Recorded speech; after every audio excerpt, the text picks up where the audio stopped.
Welcome to Mock the Mock, where I take a look at someone else's mock draft and I mock it, giving you my views, thoughts, and opinions. And I got a great one for you today. We're going to be traveling over to Walter Football to take a look at his mock draft.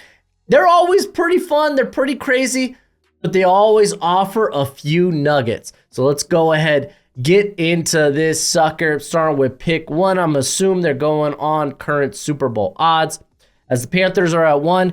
And they're going with Shedeur Sanders. Now, as the season goes on, the right call might be to move on from Bryce Young. Keep in mind, Canales doesn't have really any ties to Young. He was coming in to fix Young. If that seems unfeasible, then yes, moving on to a quarterback is probably the right answer. As for me right now, though, with this upcoming quarterback class, I don't believe that there's a top 5, a top 10 quarterback. I don't think there's a quarterback worth a top 10 pick as it stands right now. We got a lot of football to play, and that can change. We could talk about some of the safer floor options, being a Shedeur Sanders. Carson Beck may not have like the biggest arm, but it's more than enough for the NFL. I would say maybe on a Joe Burrow type of level in terms of like the arm strength, which just to kind of give you an idea of what we're talking about, which again doesn't necessarily disqualify them from being a first overall pick. But I don't think they necessarily have like the pinpoint accuracy of a Joe Burrow, the just the presence in the pocket of a Joe Burrow, which, I mean, to be fair, last year Joe Burrow hurt. First game this week, he's looked a little rough, but Joe Burrow and the Bengals always come out piss poor in week 1, so I'm not too worried. So Shadeur's looking to bounce back out after the Nebraska game, and Carson Beck, again, that's kind of the other quarterback you got to mention. We're not talking about the upside quarterbacks quite yet. If they pop up, we'll talk about them there, but Carson Beck, things kind of looked off timing, whether it was an anticipation thing or that was something where he wasn't gelling with his receivers. Looked much better against Tennessee Tech, but again, it's Tennessee Tech. So we'll see. We got a long football year ahead of us. We got pick 2, Travis Hunter going to the New York Giants. And he lists him specifically as a corner, an elite talent that could play both corner and wide receiver. I'm thinking he's playing wide receiver, and you're just going to have to package him in as a corner, which is fine. That still makes him well worth this pick. I'm kind of curious. I'm not familiar with Walter Football's quarterback ranking, so I don't know if he thinks Shadeur's just like above the rest. I guess we'll have to wait and see, because you got to think if a team's willing to go quarterback at 1, they're in the team second overall who are going to get off Danny Dimes after this season probably will go quarterback at 2. Okay, so hold on. I'm going to read this first part. Quarterbacks may seem like the obvious choice, but the Giants may have grand plans to draft Archie Manning in 2026. Now we're talking conspiracy theories. Listen, depending on, like, if you don't think like a Carson Beck, we could throw some other names in there like Cam Ward, Quinn Ewers, and such, are that far away from a Shedeur, you should be willing to take those guys. Just saying. Good pick here with Travis Hunter, though. It'd be hella fun, especially him and Malik. Real quick, gotta give a shout out to Underdog Fantasy. Thank you for being the sponsor of today's video. And with the football season back in full force, it is back in full swing, and Underdog has got you covered. When you sign up using promo code Broshmo, they will match that first deposit up to $250, but it doesn't stop there. They got all kinds of ways you can make money because they got promos each and every day of the week. In Underdog, they are a people after my own heart, because they even got a little college action as they got discount for the dogs being the underdogs in an Underdog Fantasy. When you sign up using promo code Broshmo, they will match that first deposit up to $250. But as always, bet responsibly and bet within your means. New England Patriots go with Tetero McMillan. Read this first line. The Patriots have nothing at receiver unless Jalen Polk emerges. We're 1 week in. He didn't even play this first week. Like, let's reel back on that. But grabbing another receiving option isn't a terrible consideration here. I think I'd be more willing to go with the tackle after seeing the problems at left tackle. Caden Wallace did play that game, but he was playing as the sixth offensive lineman coming in. I think he had 18 snaps, technically lined up at like tight end, but he was just acting as a sixth offensive lineman because that team ran the ball a hell of a lot. So I think I'm going to tackle here. It's close enough. Like McMillan's really good. Don't get me wrong, but it's close enough. I think, yeah, I'm going tackle here, but hey, fun idea. I'm hoping maybe we see Baker this year. He was, I think, a healthy scratch. I think he was coach's decision not to play him just yet. So we'll see. We'll see. Denver Broncos go with Harold Landry. Okay, we're reading this one. The Broncos lost some talented pass rushers, so we're firmly thinking of Harold Perkins as a pass rusher. In recent years, namely Bradley Chubb, they'll need to find some new players who can get after Patrick Mahomes. We're talking about him as a pass rusher here. You're not sticking at the edge at 6'1", 220. Sorry, you're just not. By the way, Jonathan Cooper, I know Seattle's offensive line, not exactly ideal. Charles Cross had a great day, though. Jonathan Cooper got after it. He got after it. But yeah, you're not taking Perkins here. You'd be taking him as an off ball. And I mean, this is like a similar scenario to where it was like, oh my gosh, I can't think. He's hurt now. The linebacker from Arkansas, Drew Sanders. There we go. Super vanilla name, by the way. It's all right. It's all right. I like vanilla. But Drew Sanders was kind of a similar, not mold, but like someone who was learned to be an off-ball linebacker after kind of being just this nutty off, like nutty edge threat. Like showed a little bit at Alabama, went to Arkansas, kind of worked as kind of like a Y9 guy, and was getting pressure. And they were like, okay, well, let's move you to a more traditional role, but still take advantage of that blitz and upside. And I feel like Harold Perkins kind of follows the same, at least thought process when bringing him into the league. So fascinating pick here. At number 5, we got the Washington Commanders going Mikael Williams, first edge off the board. I mean, yeah, this is an upside pick.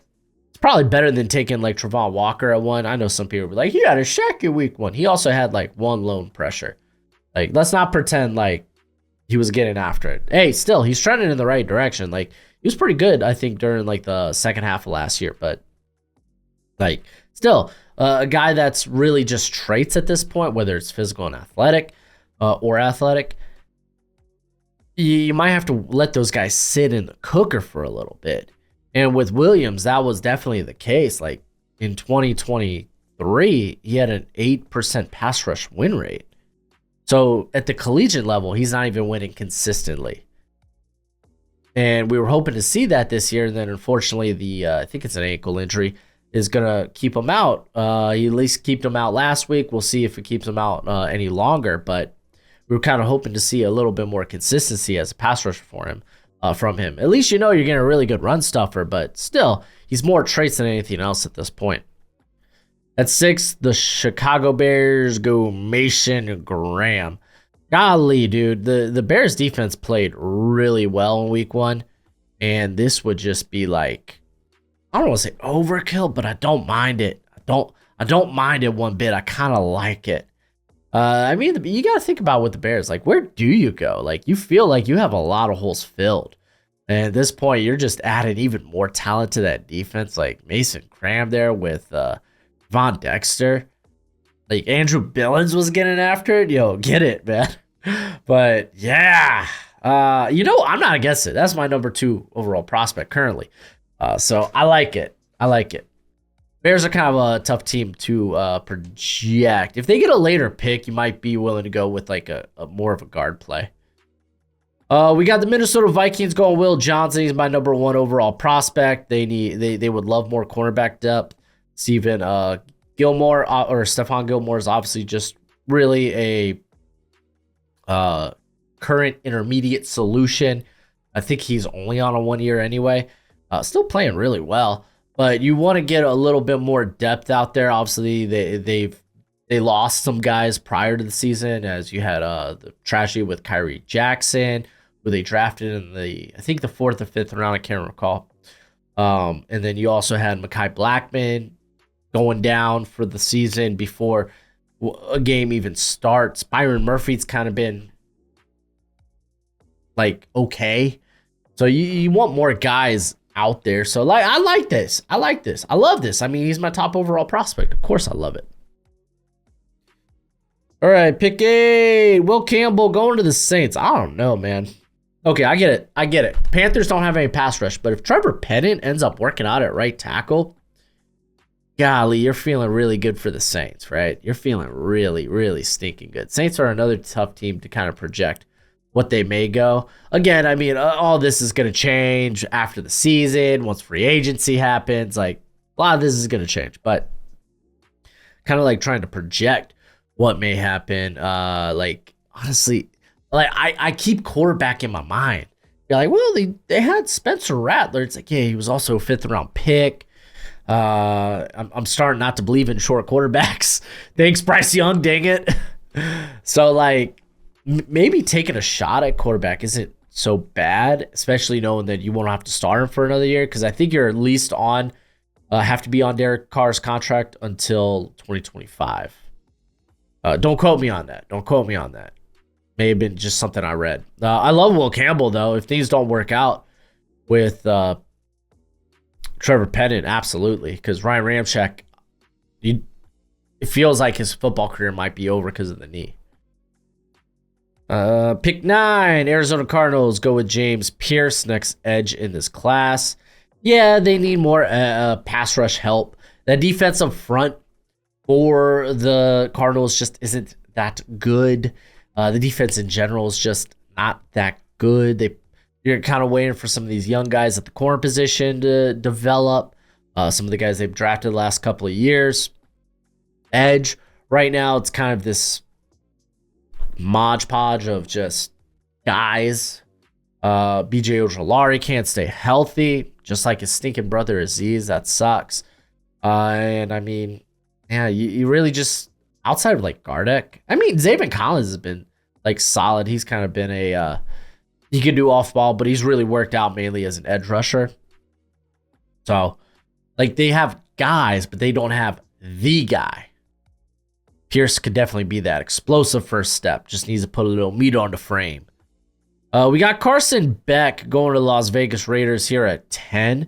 I mean, I honestly thought Beck could have probably gone earlier. Again, this is if you are high on the quarterback class. Quarterback went first overall. I'm just assuming you're a little bit higher on some of these quarterbacks. So like, I thought there was maybe a couple of spots he should have went. Whether it be the Giants at 2 or the Saints at what were they, like 8? But Raiders, they get the quarterback of the future. Honestly, here at 10 is where I'd be like, yeah, I'll take a shot at one of these quarterbacks maybe. If I'm like the Giants or the Raiders, I'd be taking a shot at a quarterback here at 10 with Carson Beck. I mean, Carson Beck, again, I said the chemistry was a little bit off in week 1 against Clemson. That's a good Clemson defense, though. Don't sleep on them. Or like the timing, the rhythm of things. It looked much better against Tennessee Tech. We'll see how it looks against Kentucky this week. But like Beck's just someone that is at his best working within the structure, maneuvering the pocket. Not to say he can't pick up yards with his feet, because he can, but if he has to extend the play, he's looking to stay as a passer. And to be fair, the criticism I give from that Clemson game, he looked good under pressure. Like, he looked good under pressure. That was kind of a thing I wanted to see him improve on. Mainly, some of the criticisms I had were really just in the first half. I think they did get cleaned up a little bit in the second half, where they ran away with that game. Everybody loves the NFL draft, and I know you want to be familiar with every potential prospect that your team may draft, so I got good news for you. My draft guide is available for purchase. It is good throughout the entire draft cycle, and it updates through the season regularly. You'll get my current evals and rankings on hundreds of different players with player backgrounds and analytics. It also contains combine and pro day numbers, as well as my notes from the senior and Shrine Bowl. You can purchase it for a one-time payment of $30 on PayPal, Venmo, and now I have the Cash App. Follow the link in the description and be sure to include your email because it is a Google spreadsheet. That is how I share it with you. So please don't make me hunt down your email. Just don't do it. Anywho, it's a great purchase and it's a great way to support the channel. Pick 11. The Chargers go with Deone Walker. We got defensive interior at Kentucky. He's a big meaty boy, like 6'5", 350. And I love me a big meaty boy in the middle. I like this. Guy that can come in and help stop the run, add some guys to your defensive line. You can make cases for definitely a corner with like Benjamin Morrison still on the board here. I think he'd be a really good fit for Minter's defense. So I might like that better. It's just, for me, so far when I've done mock drafts, Morrison's never available by the time the Chargers pick. And I think he'd be a really, really good fit. But I don't hate the Walker pick either. Pick 12. Tampa Bay Buccaneers actually go with Benjamin Morrison. Okay, I'll just speak of the devil. Or I should say, speak of the fight in Irish.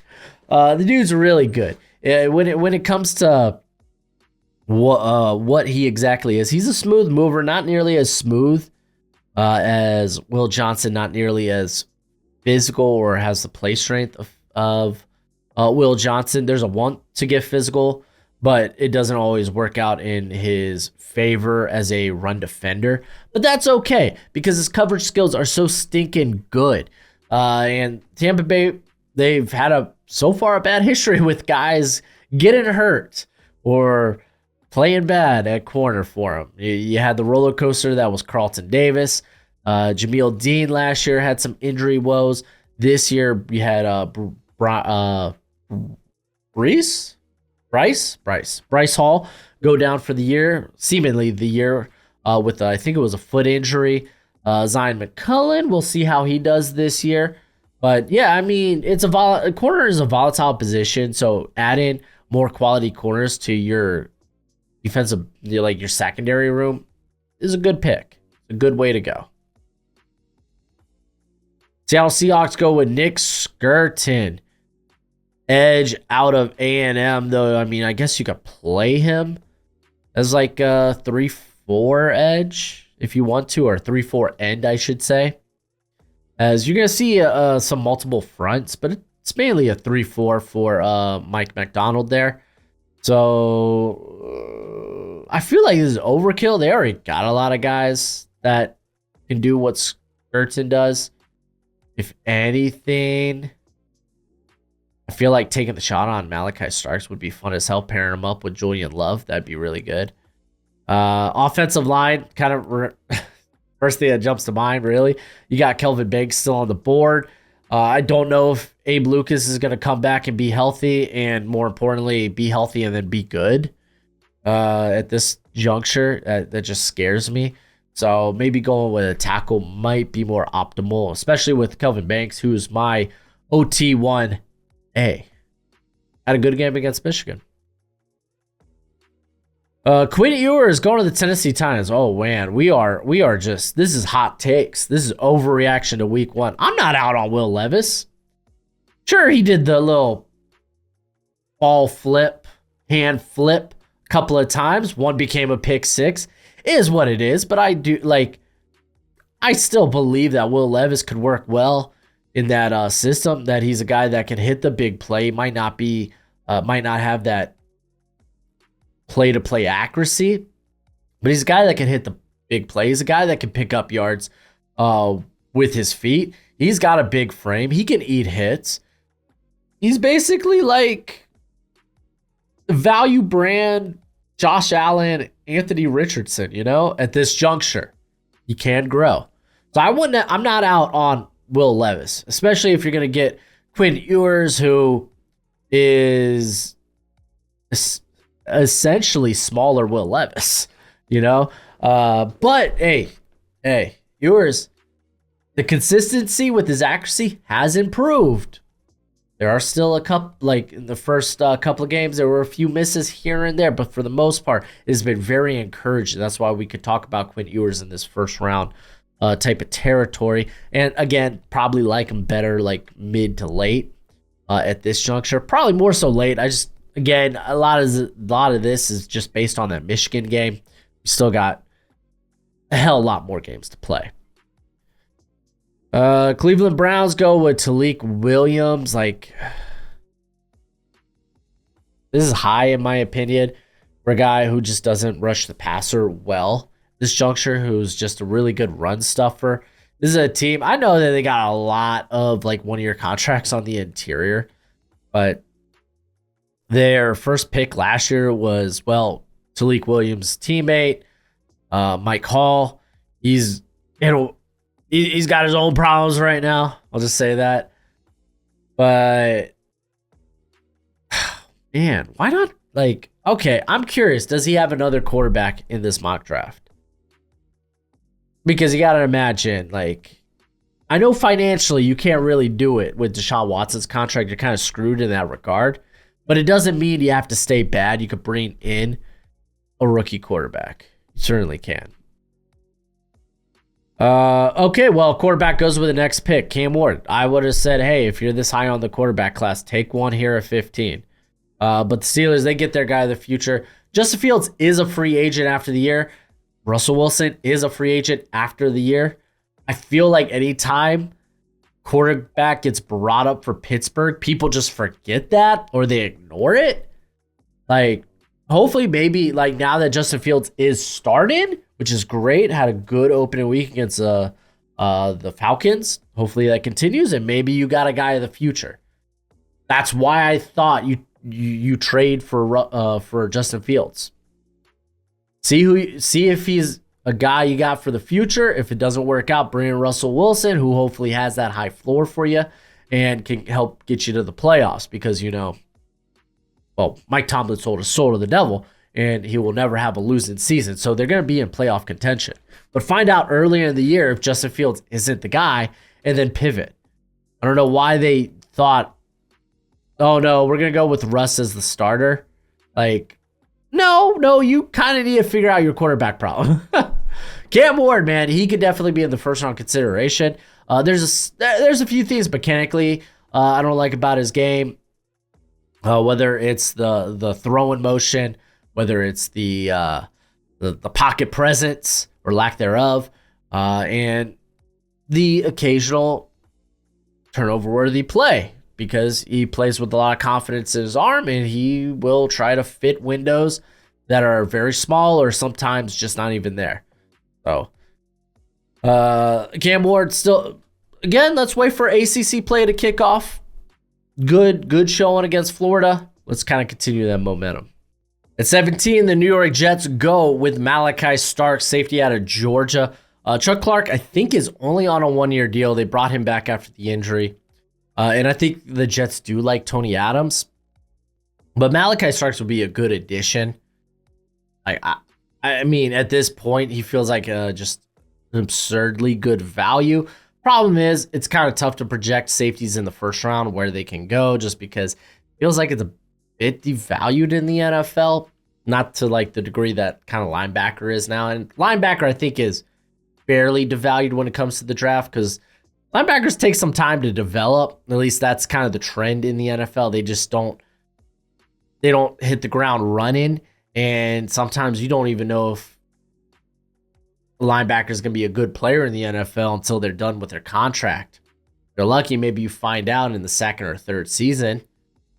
Oh, that's I guess that's my little tirade on linebackers. But safety, not necessarily trending the same direction. I mean, this is a much more gifted safety class, I think. At least that's what it looks like thus far. So that could push the position down as well. But yeah, Malachi Starks deserves to be a first rounder, deserves to be a top 20 player. Jacksonville Jaguars. Oh, we're going back-to-back safeties. Nick Imawari. safety out of South Carolina might even be a linebacker at the next level. That's the thing. He's built like a linebacker, but he moves so stinking well. He's got a good nose for the football. He's a sure tackler. I mean, essentially, for the Jags, this kind of feels like a Rashawn Jenkins replacement. But I mean, they do currently have who is it? Antonio Johnson, right? That's playing safety. Yeah, Antonio Johnson that's currently playing safety for the Jags. I don't recall how he did this week, but I mean, it's not out of the cards. I kind of like this. I like that he's getting some love because he is a freak. In South Carolina, that defense is kind of freaky, especially at like front seven. Atlanta Falcons go with Luther Burden. Why do people hate Burden? I think Burden's a top 10 pick. I am a sucker for yards after the catch, and he is a yards after the catch guy. He is a rack and yak type of player. And I think this would be a good fit in this offense to have him and then Drake London. You got Darnell Mooney. Suddenly, man, scary wide receiving core for what would be probably Kirk Cousins' last season. Not this year, but next year in Atlanta. I think after that, he's only guaranteed $10 million left in the third year of his deal. You got to get through those first years because they're both fully guaranteed. Those first 2 years. So, I mean, by that time, stinking Michael Penix comes in and it's like, oh, wow. I got some good playmakers, offensive line. Hopefully some of these parts develop because right now it's like Jake Matthews and Chris Lindstrom, and the other guys are kind of like, hey, we struggling. Even my boy Caleb McGarry, really good run blocker. Pass blocker, though, it's not there some days. It's just not. Pick 20, the Packers go with Siobhan Revel. They misspelled his last name. Out of East Carolina. I'm a big fan of his. I don't think he's going to gain any real traction or hype until the All-Star circuit. I think his best, like the best competition he has to face are his next couple of weeks. I'm trying to recall who those are against. East Carolina Sketty. Liberty and Appalachian State. So, yeah, because you can maybe even make a case for UTSA, but I know they've lost a lot of talent in the recent years. Decorian Clark playing for them? Is he healthy? But I don't know. Regardless, he's not going to see high-end competition until like the All-Star circuit. So he might be out of sight, out of mind for a lot of people. Packers, I feel like corner position's the next area you want to like hit up on. It is a volatile position. Eric Stokes hasn't been able to stay healthy. He's now healthy. Jair Alexander, another guy who every now and then he'll get hurt, but he's just not the elite player he was a few years ago. To me, it makes sense to maybe chase that position in the draft. Dallas Cowboys take Landon Jackson, edge out of Arkansas. He's tools. He's tools at this point. He's not getting pressure. Like he's got upside and that's about it. Like everyone loses, like they lose their mind because like first off, the tools are pretty darn good with him. Like the size, the first step, the length. But golly, man, this guy just doesn't consistently get to the quarterback. He had one good game against Alabama last year and everyone raves about him. Like I'm willing to take a shot on this guy on day 2 with that upside. First round, it's not there for me. Plus, you just got Marshawn Nealon last year, and he had a really good week 1. So, what are we doing? Mansour Delane out of Virginia Tech, going to Indianapolis Colts. They have definitely had corner woes. Now, unfortunately, Juju Brent's out for seemingly the season. Delane did have an ideal week 1. That wasn't completely on him against Vandy, but he did have some not so ideal reps there. Did bounce back well against Marshall. However, Someone that does need to show ball skills. Right now, he's just kind of like, oh, the athletic and potential is there. The physical traits are really good. You love his willingness and want to be physical, but he is someone that kind of needs to still put it together. And then pick 23, my Miami Dolphins go with TJ Sanders. He's a little undersized. I think he's just sub 300, so it's not like terrible, but he's been getting after it. I just talked about him in the stock report this past week, how, I mean, you could honestly talk about a lot of the South Carolina defensive line. I can't wait. I'm going to go back and try to get to Kyle Kennard, who I believe was a former Georgia Tech player, who's now just tearing it up over there at South Carolina. Like, if you play on the South Carolina defensive line, you're just winning. Like, they're so stinking good. So I could see the Dolphins trying to bring in a little zest there. On the interior, again, I still kind of fear for the offensive line. I think there's only been one offensive lineman taken thus far, so I feel like why not take a shot on one of those other guys, but it is what it is. Speaking of which, here comes the offensive line. Emory Jones going to the Ravens. Like, you'd be moving him to left tackle. I don't think that's ideal. Why not just take Kelvin Banks? On top of that, Jones might end up just being a better projection at guard in the NFL. Didn't have an ideal opening weekend against USC. But someone who does have very good traits, just needs to be a bit more polished, whether it's how he uses his hands and such. I mean, I don't disagree with the position the Ravens target, because Ronnie Stanley, is he going to play every week for you?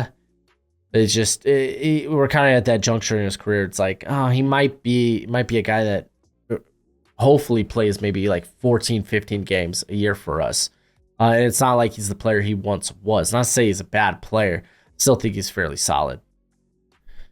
Pick 25. There's Kelvin Banks. Oh, you're going to list him as a potential guard? Oh, get the flip out of here. I get it from the build, but he could hold a tackle. I'm not worried about that. The Rams, they absolutely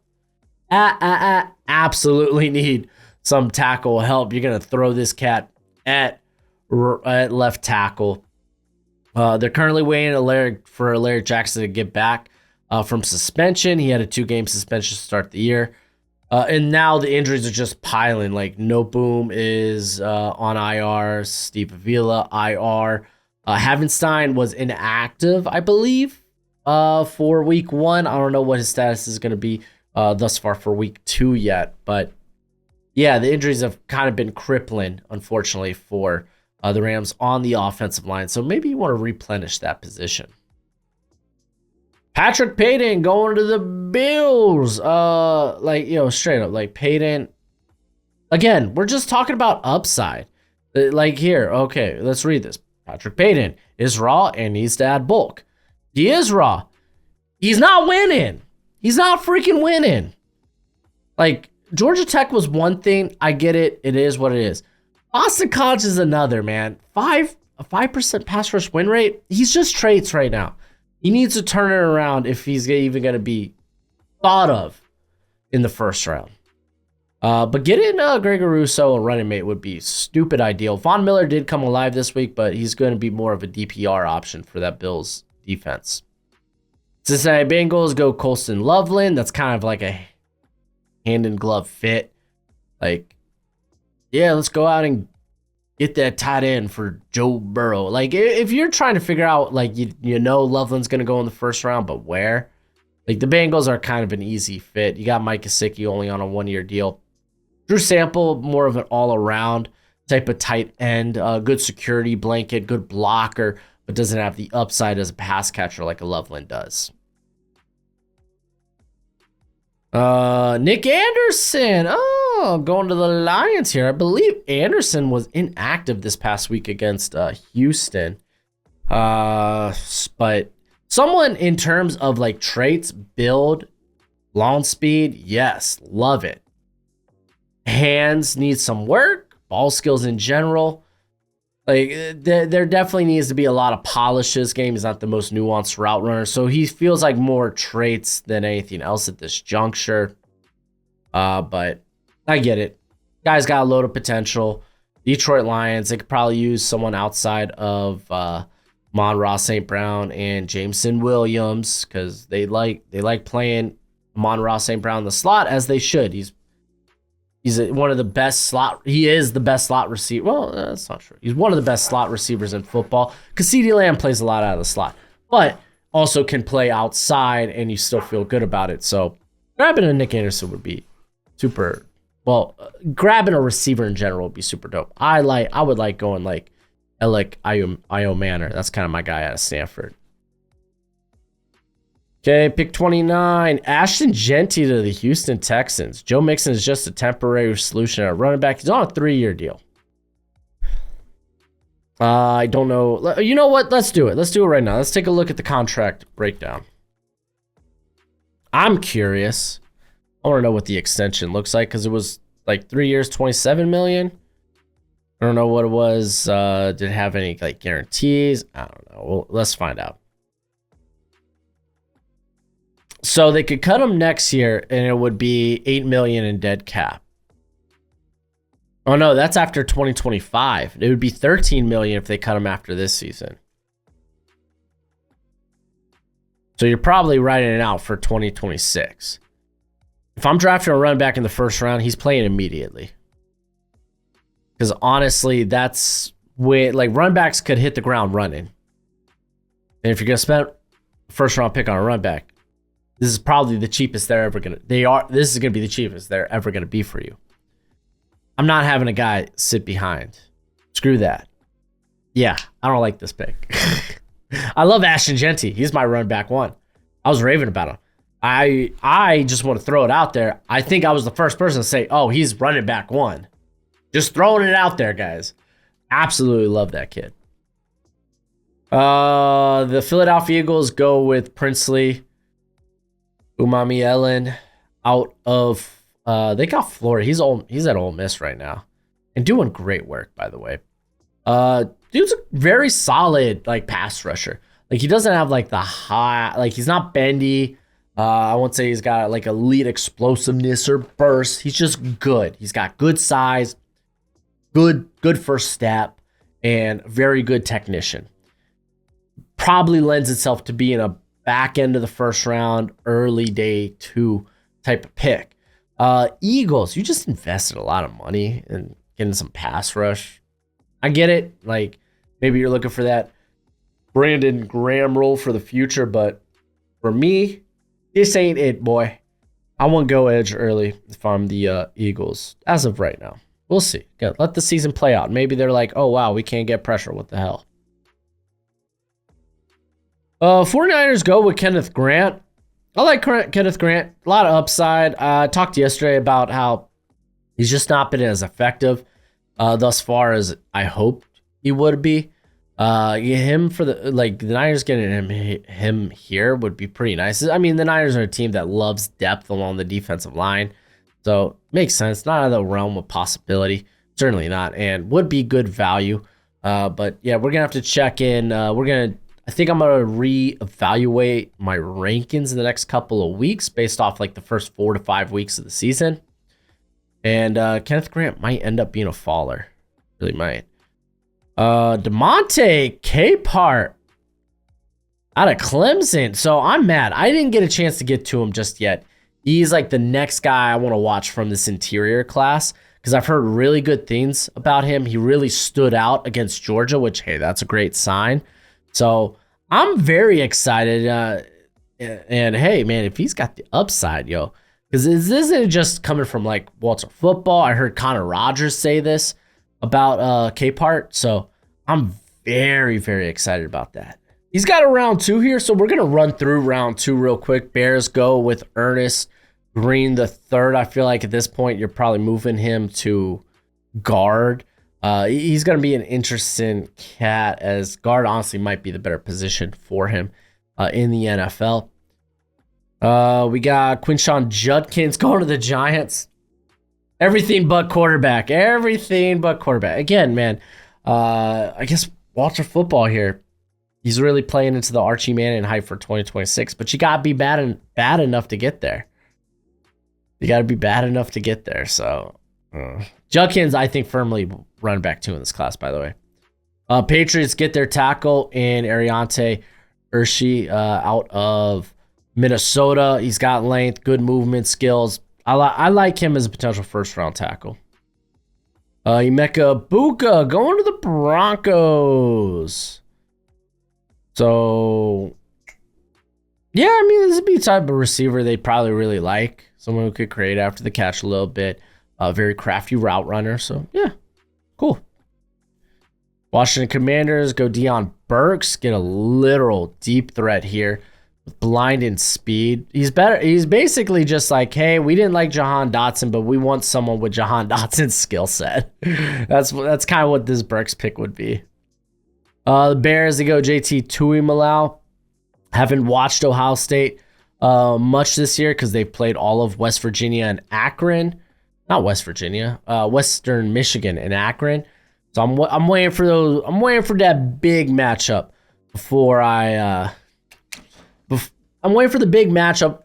That way, it's like, okay, here's actual competition. Have you improved? JT Tuimoloau is a guy that kind of needs that because he's kind of been the same player for like a year and a half now. I'm done kind of like projecting. Is he gonna break out? Is he gonna break out? At some point, all those tools got to be. You got to put them together. Houston Texans take Lander Barton. Linebacker out of Utah. Actually, he was a guy that I was late to in my evals, along with him and Nicholas Martin. I actually like both of them quite a bit. Martin's actually a really good athlete. Did miss some time last season, though. But I can't recall how he's done thus far this year. Because I didn't want to watch the Baylor game. I watched like parts of the Baylor game, but is Baylor a real team? Honestly, at this point. We got Rod Moore. This is early. He's been often hurt. Good ball skills, sure, but with how often he's been hurt, I don't think it's not like he was an elite athlete. He was a good athlete, but with all these leg injuries, you gotta wonder, will it just continue to take away from his athletic ability? So this feels high. Takario Davis, the dude's a freak. Going to the Cardinals here. I mean, shoo. Isn't Sean Murphy Bunton on like a 1-year deal? Maybe it's 2. I don't know. But again, corner's a volatile position. Take shots on it. Why not? Then we got Marion Hampton, running back out of North Carolina, going to the Raiders. I didn't look at I don't know what the injury is. The Marion Hampton. Got a leg injury. Is there an update? It's fair to assume he will be back, though whether or not that'll change his snap count upcoming. So interesting. I don't know, but yeah, he's kind of a freak in terms of build explosiveness. Love it.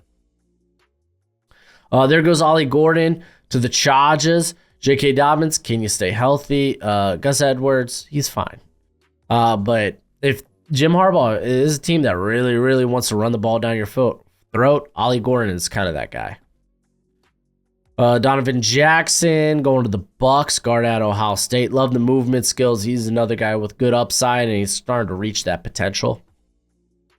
Danny Stutzman going to the Seahawks. I think I love Stutzman. Linebacker 1 potentially for me in this class. Going to be close between him and Perkins, and there might be some other contenders there. Like linebacker class,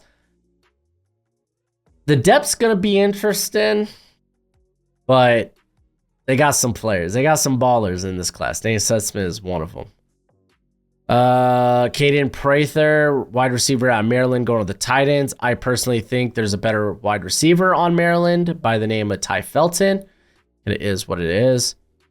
Drew Aller going to the Browns. Hey, they get their replacement quarterback out of Penn State. Big arm, big build, athletic ability. Just got to be consistent on the throw-to-throw basis. Moose Muhammad, he's kind of been relatively quiet. I don't know. How do you do against McNeese? I haven't really I didn't check that out. So like, I don't know, man. I liked him last year. Well, I didn't like him last year. I mean, to be fair, late in the year he really turned it on. But has he been playing enough? That's kind of the question with him. I'm kind of surprised to see his name thrown out here. Evan Stewart kind of had a breakout game there against Boise State this last weekend. I still think he's small. I'm kind of curious. Has he kind of like done a better job of kind of tempo in his routes, or is he still just out there just trying to be a out athlete defenders? Because that's just not going to work. But Evan Stewart is definitely intriguing, man. He's definitely intriguing. Going to the Jets, by the way. Dalen Everett, corner out of Georgia. The dude's just not like a fast athlete. It's going to be very similar to like Kamari Lassiter. And I think in the right systems, you could be A-okay with that. He just continues to be shut down. I don't think there's a lot of ball skills to his name either. Let me just pull it up, what it was last year. Here we go. Last year with him, I mean, 4 pass breakups and interceptions is not terrible. It's not bad at all. He was very active against the run as well. So, okay. Josh Connerly, I think he's going to be a guard in the NFL. I think he's going to be a guard. He's quick, he's athletic, but I don't know if he could stick it at a tackle. We'll see. Going to the Falcons here. Barrett Carter out of Clemson, linebacker going to the Packers. Didn't they draft enough linebackers? Didn't they draft enough? Jaden Ott going to the Cowboys, running back out of California. I believe he hasn't played this year yet because of an injury.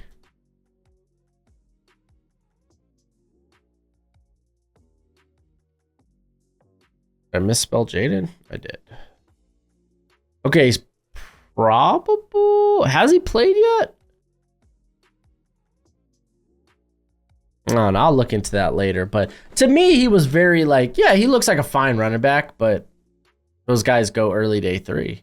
Maybe sneak into the back end of day 2, but nothing like special in my opinion. Jack Velen. Okay, I haven't watched Michigan State, fun fact, this year. I don't know if he's been good, but like what I had on him, my quick little eval, I had him as like a midday 3 pick. And I said the build-up speed's nice, sure hands, versatile, but not good at the contested catch. Doesn't really have leg drive as a blocker or as a ball carrier, and the release package isn't really ideal. So I was kind of like on the fence about him. Anthony Belton, he kind of feels like mini. I say mini, but they're both similar sizes, but like kind of a mini version of a Ken McWanu. Kind of had a rough day at the shop this last week against Tennessee. Tyler Booker had to play left tackle, and it was a little bit of a mixed bag, but that was his first game playing left tackle. I think he's a phenomenal guard at the very least at the NFL level. So the Ravens double dip on offensive line here. Okay. Jonah Monheim. Oh, man. I don't like this. Okay, they list him literally everywhere. He has played literally everywhere on that USC offensive line, which could make him elevate his stock. But I do think he's probably at best at center. Currently, who is playing? Isn't it Austin Corbett playing center for the Panthers now? Sonny Styles, safety's playing linebacker now. Haven't watched him yet. Very excited. I've heard a lot of good things about him. Antoine Wells, Juice Wells, he's starting to build that stock back up. He's had back-to-back big games. I guess, I know, guys. It's against nobody, but it's just good to see him playing and being healthy. Going to the Bengals here, by the way. Jack Nelson, Wisconsin. We'll see how he holds up against Alabama, but he's a guy with traits. Going to the Detroit Lions here. Walter Nolan, going to the Texans. Another guy that has traits, but you're looking for that more consistent production from him. Ra Thomas, sorry, he's out of college football. Dude, you know that. You know that. This guy he should know that. He was kicked off the team like a month ago. There ain't no way he gets drafted in the NFL right now. Ain't no way. Sorry, rah. Here's Abdul Carter. So it's nice to see someone not as high on Abdul Carter like I am. Because sometimes it kind of feels like I'm on my own island when it comes to my Abdul Carter take, where it's like we haven't seen it as an edge rusher yet. Like, he's not good against the run right now, and he's just not winning consistently. And that was the case against. You could have said, okay, that makes sense against like West Virginia, but against Bowling Green, like, come on, what are we doing here? And then his last pick here is Jonah Savanea, some guy, a cat that I've already talked quite a bit about. Great movement skills, might end up playing guard, but does play tackle, has played guard and tackle for Arizona. Honestly, could probably be fine at both positions, but you look at his build and you're like, yes, guard. The Chiefs do lose Trey Smith, so I get it. But hey, that's the mock draft. Let me know what you think of it in the comment section below. If you want more draft content, well, shoot, I mentioned my stock report earlier in the video. You can check that out, as that's a series where each and every week I talk about what prospects, draft eligible prospects, help and hurt their stock. But as always, until next time, you be easy, my friends. Later.